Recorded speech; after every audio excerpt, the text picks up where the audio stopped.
What is up? We are up to part 5 now of our Sleep Good series. Let's get started for today.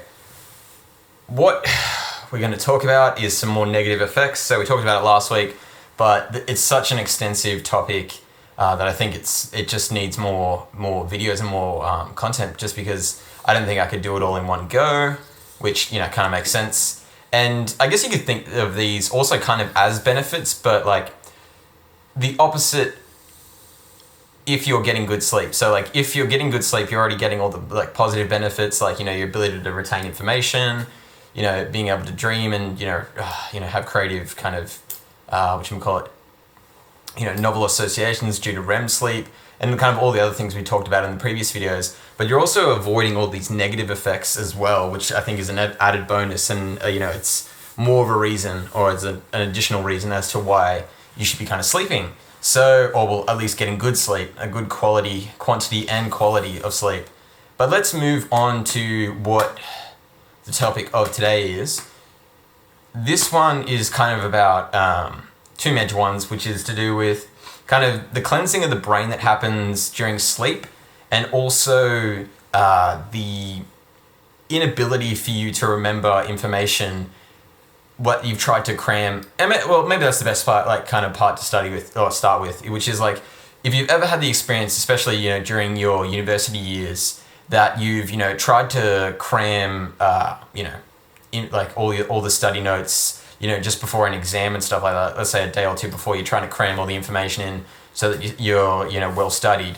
The crazy thing is, if you do that, you actually end up negatively impacting your ability to retain that information.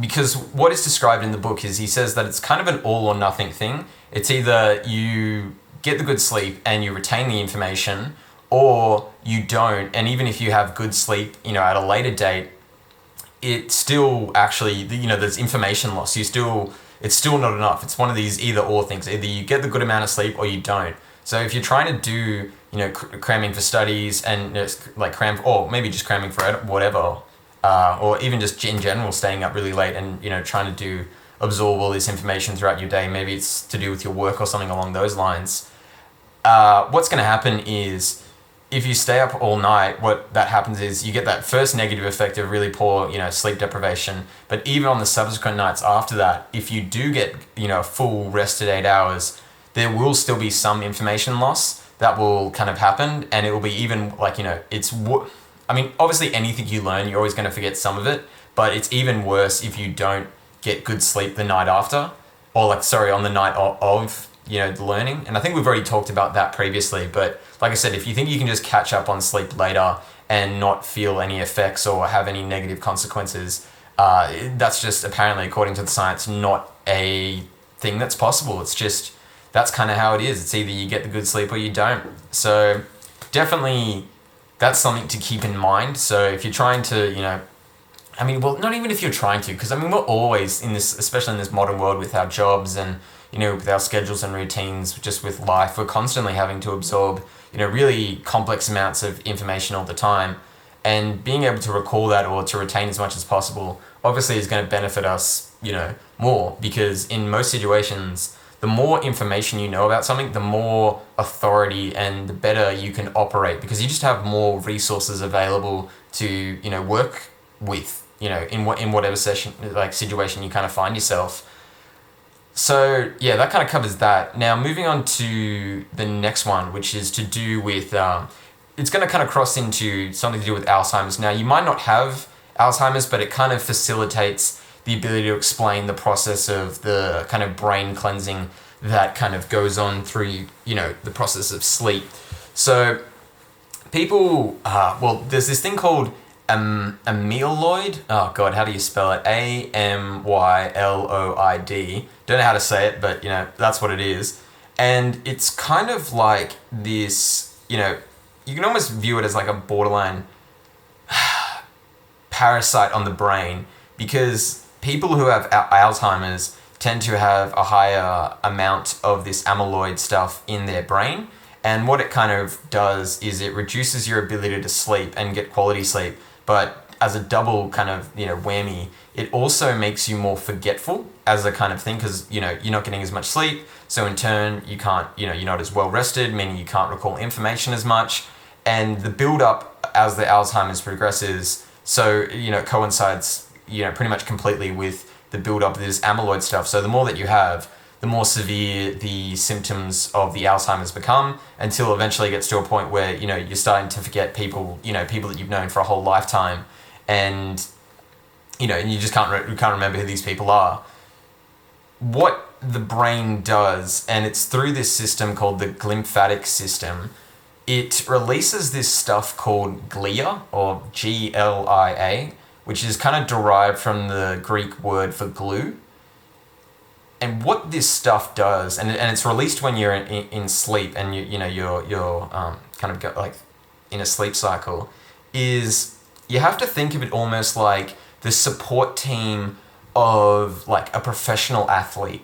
So obviously you have the athlete, the one who's actually performing, doing the maybe the sprinting, or maybe in a team sport, playing the sport or whatever, be that netball or basketball, or rugby or anything, or whatever kind of sport you want to think of. But like, a high performance athlete, their performance is obviously important, and they're obviously doing a lot of the work. But you then have all these other people whose whole kind of world and responsibility revolves around making sure that individual athlete is performing at the highest level possible. So there you've got that, your coaching staff, your kind of support staff. So you'll have like, therapeutic people, like I think, or I've heard stories of like athletes having like masseuses and stuff on call, for the after matches. They can immediately like have massages to, do something with muscle tone or something, and to relax the body to, I don't know exactly what it does. I'm sure there's science behind it, but, they have a whole team behind them kind of ensuring that the athlete is performing at the utmost highest level to obviously get the best results. And that's kind of what the glia does for your neurons, which are kind of, the things that are firing the information across your brain. What they do is they shrink in size, so they're kind of around the neurons. And what they do is at night time, they shrink by up to like half, right? So they kind of collapse on themselves. And what that allows for is essentially the cerebral, like spinal fluid, to essentially wash over the neurons and essentially cleanse them. And what it does is it actually, like, if I remember correctly from reading the book, it reduces the amount of this amyloid stuff in your prefrontal cortex and, just around in your brain generally, which, like as we were speaking, it negatively impacts your ability to recall information and you become forgetful. So what this does is it kind of washes that stuff away and cleanses it amongst other kind of, stress chemicals. And, it's not, doesn't just focus on the amyloid. It just kind of, it does it across the spinal fluid or whatever. It does it across all sorts of different things, from stress hormones and stuff like that. It kind of like cleans the whole like brain. So it does, a whole sort of like routine like that. And if you're not getting that, it's obviously kind of a bad thing, because like I said, the forgetfulness and stuff like that, and the stress hormones and other things are going to have negative impacts on your body, which, as you can imagine, probably you don't want. Unless you do want, then maybe that's a little bit different. Then I guess continue doing what you're doing. But seeing how you're here and you're interested in this, don't be doing that. Get good sleep. And I'm not sure really where to go with this. I'm kind of just spitballing at this moment, because I thought this would actually be enough to do a really long video, but seemingly not. But look, I think a lot of this you can kind of tell adds on to one another. And I do have another part where I'll do some more negative stuff, but I kind of section this one off for just these two things. And I think it does cover some things, like how we kind of focus on forgetfulness, especially with the first one where we're talking about not getting enough sleep, kind of, impacts that. And I think that's probably where it ties in. Your inability to remember that information is probably related to you not cleansing your brain of these kind of like harmful chemicals and hormones in your brain. And look, I'm going on conjecture here. Maybe that isn't that the case, but seemingly when you think about it, that's probably what is a connection there. But yep, that is probably going to be it for today. A little bit of a quick one, but I think that's probably a good thing.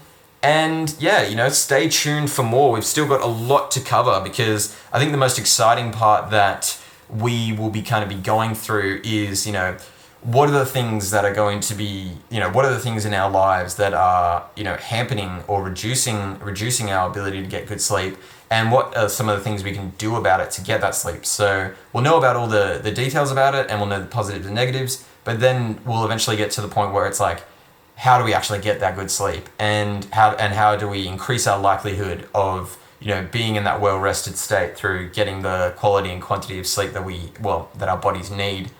So yeah, stay tuned. There's a lot more to come, and get excited. Bye.